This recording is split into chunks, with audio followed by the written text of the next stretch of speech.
and dear parents, today I wish you all happy Independence Day. We are celebrating 78th Independence Day of India. We got freedom on 1947 from British rulers. After independence, Indians acquired all their fundamental rights. People celebrate this day by hoisting their national flag and reciting their national anthem. We should all be proud to be Indian. Dear teachers, lovely friends, and dear parents, today I wish you all happy Independence Day. We are celebrating 78th Independence Day of India. We got freedom on 1947 from British rulers. After independence, Indians acquired all their fundamental rights. People celebrate this day by hoisting their national flag and reciting their national anthem. We should all be proud to be Indian.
Today I wish you all happy Independence Day.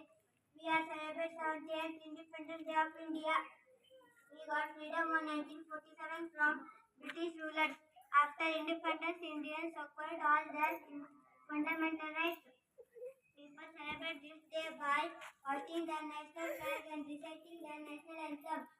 We should all be proud to be Indian.